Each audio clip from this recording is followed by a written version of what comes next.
Dear students, today we will discuss about the changes introduced by Umayyads.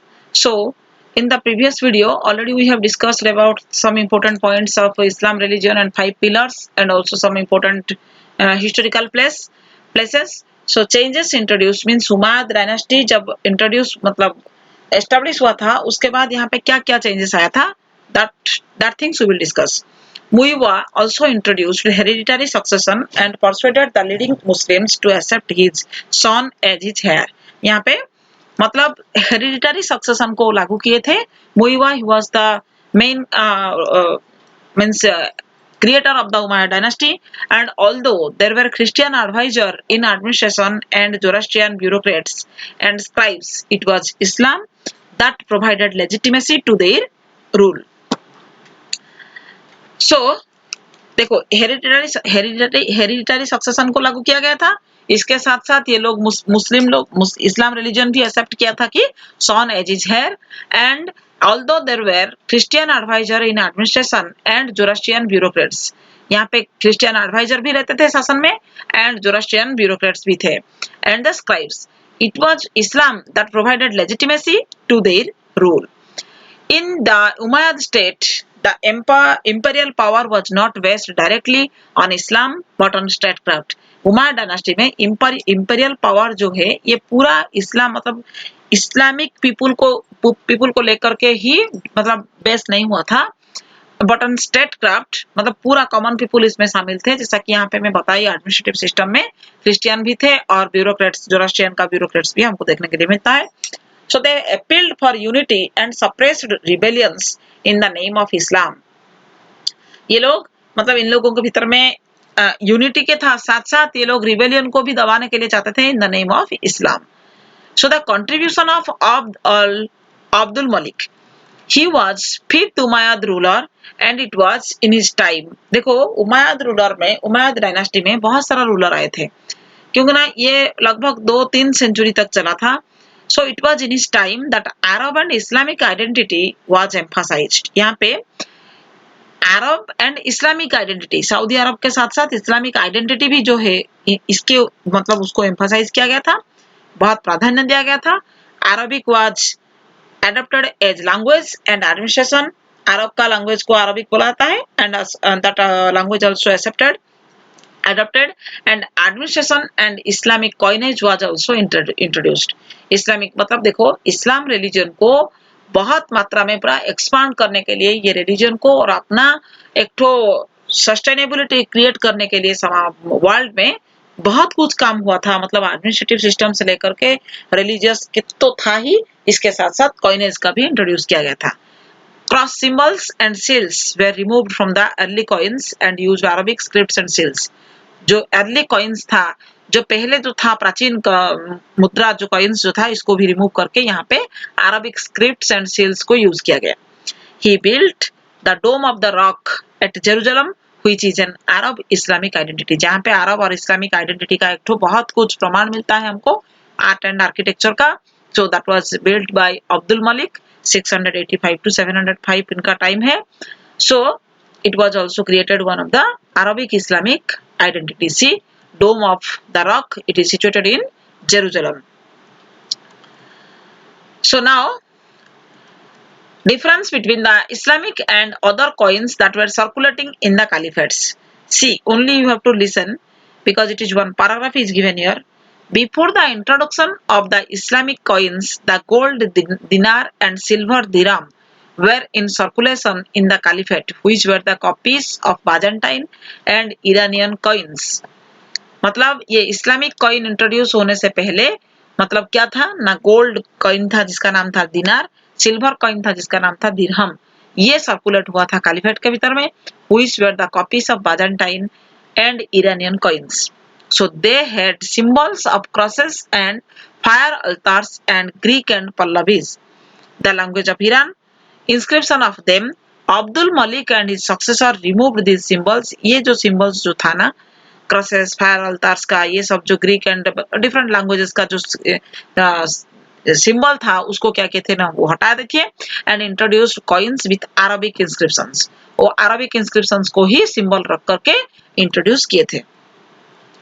Then After the Umayyad dynasty, then another important dynasty was created, that Abbasid revolution, means Abbasid dynasty, and also here is some different revolutions also started. The Umayyads were replaced by a movement called Daba. एक तो दाबा नाम का एक तो movement के माध्यम से उमायद डायनेस्टी, ये उमायदस जो है ना रिप्लेस हो गए थे, लीड बाय अब्बासिड्स, अब्बासिद का दाबा मूवमेंट के माध्यम से. Another family of Mecca origin इन 750. ये अब्बासिद कौन है ना, ये एक तो मक्का में ओरिजिन होने वाला एक तो अलग फैमिली है. The Umayyad regime was portrayed as evil by the Abbasids. They promise to restore the original Islam of his prophet. ये लोग को लगा कि उमायद डायनेस्टी को हटाना पड़ेगा. अब्बासिद जो है ये जो एक तो अलग फैमिली था, ये मोहम्मद का फैमिली का बिलोंग करते थे, और ये लोग चाहने लगे कि they promise to restore the original Islam of prophet. इस्लाम रिलीजन का मतलब जो ओरिजिनिटी जो है ना, इसको फिर रिस्टोर करेंगे. So their army was led by an Iranian slave, that is the Abu Muslim, who defeated the last Umayyad Khalifa Marwan in a battle at the river Jab. वो एक तो बैटल हुआ था जाब नदी के पास, एंड लास्ट मुस्लिम मतलब last उमायद खलीफा जो थे ना, उनका नाम था Abu Muslim. Okay, who defeated, sorry Abu Muslim जो है कि ये उमायद खलीफा जो मरवान को डिफीट किए थे ये बैटल में. Then Abbasid rule was started. Abbasid rule कैसा स्टार्ट हुआ था अभी तुम लोगों को पता चल गया होगा, क्योंकि ना यहाँ पे जो दावा मूवमेंट के बाद अब्बासिद रूल स्टार्ट हुआ था. Under the Abbasid rule and influence of Arabs declined, and the importance of Iranian culture increased. After the means under Abbasid rule के माध्यम से ये अरब का इन्फ्लुएंस मतलब जो उमायद का इन्फ्लुएंस जो था यहाँ पे डिक्लाइन हो गया, एंड इरानियन कल्चर इंक्रीज हुआ, क्योंकि ना इरानियन कल्चर में भी बहुत कुछ मतलब बहुत इस्लामिक रिलीजन का डेवलप हुआ था.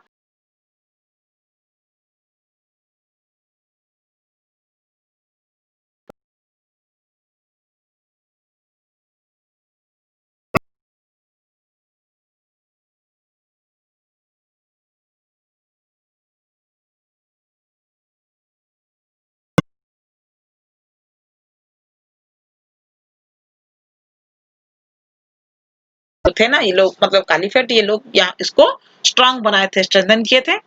दे patronised Islamic institutions and scholars, और ये इस्लामिक इंस्टीट्यूशन एंड स्कॉलर्स को मतलब पैट्रोनाइज किए थे, और centralise the nature of the state, ये बहुत कुछ चेंजेस लाए थे उस समय में. They maintain the splendid imperial architecture and elaborate court ceremonials of the Umayyads. Okay, maintain splendid of imperial architecture and elaborate court ceremonials. देखो हमको यहाँ पे हर समय में हिस्ट्री में एक तो इम्पोर्टेंट चीज देखा जाता है, कोई कोई डायनेस्टी आकर के आर्ट एंड आर्किटेक्चर को बहुत डेवलप करते हैं. Means they maintain the splendid imperial architecture and elaborate their ceremonials during the time Umayyad dynasty also it was developed. Then Baghdad, see here it is one of the architecture in Baghdad. Then Harun al-Rashid, ये कौन है ना, the greatest of the caliphs of the dynasty, ये एक greatest खलीफा. This is called the golden age of the Abbasid dynasty. इन्हीं के समय में हारून अल रशीद का समय को मतलब golden age of the Abbasid dynasty बोल के बुलाता है. He was known for his charity and was a great supporter of culture and art. ये सब कल्चर जैसा मुगल डायनेस्टी में शाहजहां का बहुत कंट्रीब्यूशन था आर्ट एंड आर्किटेक्चर के लिए, like that during that time also he was one of the he was famous for his charitable work, and also he was the supporter of culture and the art. His son continued the tradition. इनका son जो है वो भी इसको continue किए थे tradition को, and supported the study of the astronomy and began to translate classical Greek works into Arabic. So see here is the map, means it is the Abbasid dynasty, that much area it is means Abbasid dynasty occupied. Okay, so students, next video I will send you some more important materials about this chapter. So till then you have to watch this once and twice, otherwise you cannot understand and you will easily remember this thing also. So thank you all of you.